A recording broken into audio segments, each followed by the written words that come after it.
There are truths that are never whispered aloud. They're hidden beneath layers of romance, veiled in sweet metaphors disguised as noble ideals. These are truths that no one wants to look at directly, because if they did, everything they believed about love, connection, and forever would begin to crumble. And yet it's precisely within those uncomfortable truths that freedom resides, the kind of truths that don't caress, they strike that tear at the soul, but also open the eyes. And there is one truth in particular that many men are not prepared to hear. A woman does not love the way you love. She never has, not out of malice or deceit, but because her internal logic, her emotional architecture responds to a system that is not yours while you build castles in the air, dreaming of eternity.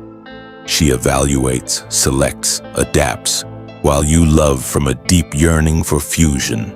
She acts according to something older, more biological, more pragmatic, but you didn't know that.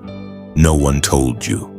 Since childhood, you were taught that one day she would appear the right one. You are fed stories where love heals everything, where sacrifice is always rewarded, and where if you give it your all, you'll receive the same in return. You were told persistence was romantic, that crying for love was noble, that surrendering completely was the right thing to do. But they didn't tell you the most important part, that the kind of love you expect, the one that gives itself unconditionally and forever, is not the one that often governs how many women choose and love. Schopenhauer saw it with brutal clarity. He wrote without decoration, without the softening of poets or the sweetness of novelists. What the world calls romantic love is, for the most part, a mirage, a social construction that dulls the man, distracts him from his essence, domesticates him with the promise of a soulmate that may, in truth, be nothing more than a biological mechanism disguised as emotional destiny.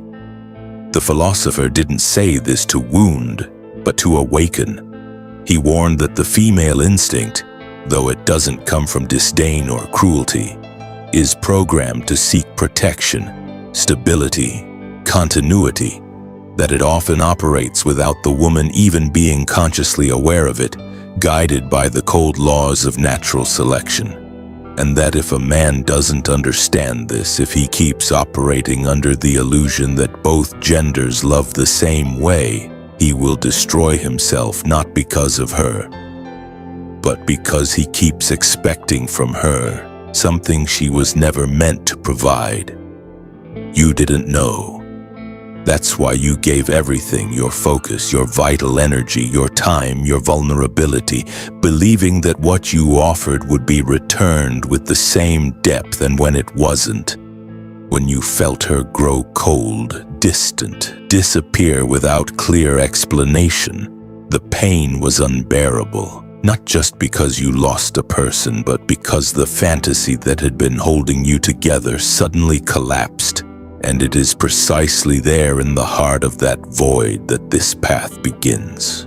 Because if you're reading this, if you felt that silent betrayal, if you've tasted the bitterness of giving everything and receiving only silence, then maybe you're ready to stop idealizing, ready to start seeing not from resentment but from clarity. When the illusion finally breaks, what remains isn't just pain, it's confusion, because you don't understand what happened. You thought you had done everything right. You were present, loyal, devoted. You gave her all you had without reservation, and yet she left or changed or replaced you without a clear explanation. And there, in that gap between what you believed and what actually occurred, the true fracture begins. It wasn't her departure that shattered you. It was realizing she had never been in the same story you were writing. Schopenhauer explained it without filters. To him, the love a man idealizes is a mirage that diverts him from his purpose, keeping him entangled in a narrative that was never his to begin with. From his perspective, what you interpret as eternal love may well be from the other side, an efficient biological strategy, a mechanism that selects, evaluates, and discards when it no longer serves its function. You thought the two of you were building something together, but she often, without consciously realizing it, was responding to her survival impulse. While you dreamed of soul-deep union, she was assessing your capacity to offer emotional, economic, and genetic stability not out of malice, not out of superficiality, but because of hardwired biological programming. And that, though it stings, doesn't make her less valuable, it makes her fundamentally different. The problem isn't her. The problem is your ignorance of that structural difference. While you expect love to be a sacred, unchanging promise, she may be seeing a temporary opportunity.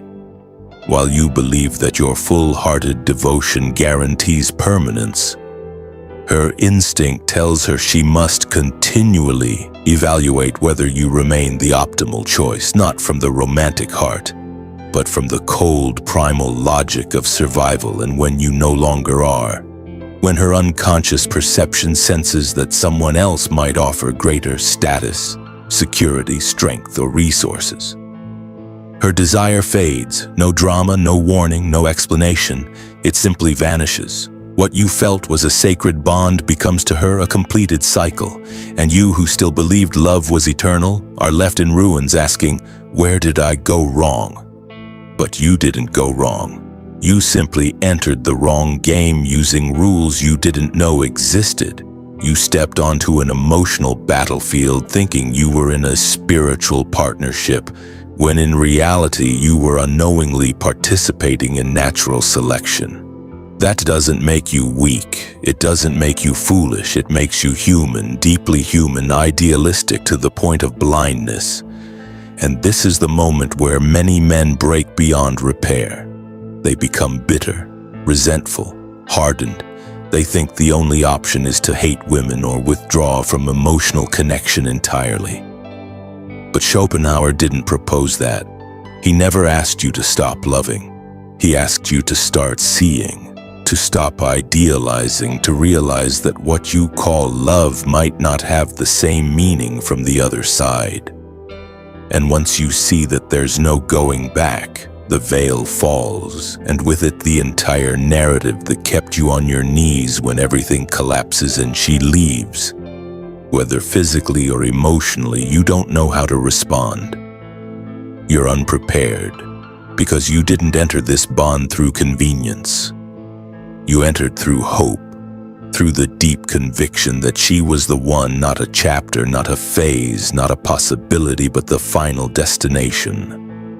That's why when she pulls away or someone else appears in her orbit, your entire world disintegrates. You feel the chill of the unexplainable, and worst of all, you blame yourself. So you try harder. You multiply the messages, the gestures, the desperate acts of affection. You fight to save what you had, but there's nothing left to save, because what you felt was a spiritual connection, was from her perspective and from Schopenhauer cold lens, a functional bond that either fulfilled its purpose or was replaced by something more advantageous. And here comes the most devastating confusion. She doesn't hate you. She may not even have a clear reason. She's simply disconnected, not out of cruelty, not by design, but because her instinct told her to, because she no longer perceived in you the same promise of safety or progress. Because even without rational awareness, her nature functions like a radar that's always scanning. And when it detects someone with greater status, resources, symbolic strength, or future potential, her attraction shifts. You don't understand how this is possible, how someone can say she loves you one day and behave like a stranger the next. But that's because you still see love as a straight line, something that once born can only grow. You don't realize that for her that line is dynamic, flexible, dictated by factors you can't control and often can't even perceive. So in your desperation, you crawl, you cry, you beg, you become a shadow of who you were trying to revive, something that no longer exists. You humiliate yourself because you believe your love can reignite her interest. But the more you lower yourself, the more you vanish, the less she sees you, because she doesn't respond to your pain. She responds to your position, and when that position becomes needy, submissive, desperate, it no longer holds the value her instinct seeks, and in that quiet, invisible process, you lose more than a woman. You lose your center, your dignity evaporates, your direction collapses because everything had been anchored in her. Your purpose, your motivation, your emotional identity. And when she's gone, you no longer know who you are without that story. That's when the real fall begins, not with the breakup, but with the realization that you abandoned yourself inside that relationship. And the most bitter part is that you can't even hate her because deep down, you know she didn't write the false narrative. You did. You projected it, you dreamed it, and now pain teaches you with ruthless clarity that the price of idealizing without understanding is losing yourself in a story that was never real.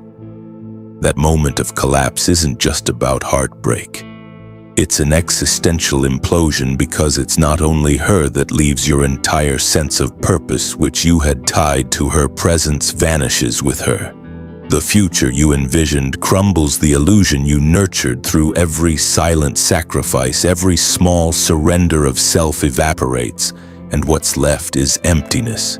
Emptiness and ruins, an identity shattered not by betrayal, but by the choice to pour your soul into something that only ever needed function, by expecting permanence in a system designed by biology to be adaptive, temporary, utilitarian. Schopenhauer didn't say this to break you. He said it to wake you. Because as long as you believe your devotion guarantees eternal love, you'll be destroyed by a logic that was never yours. Many men never recover. They remain there, trapped in a shattered narrative, repeating the cycle, chasing the same illusion with different names and faces over and over, hoping that this time it's different, but nothing changes because it's not the woman who must change. It's your perception that must shatter, your understanding, your mental framework, the story you believed was happening. And for that, you must face a brutal truth. You allowed it, not as guilt, but as key. You were the one who gave everything without requiring real reciprocity. You were the one who shifted your direction to fit into hers.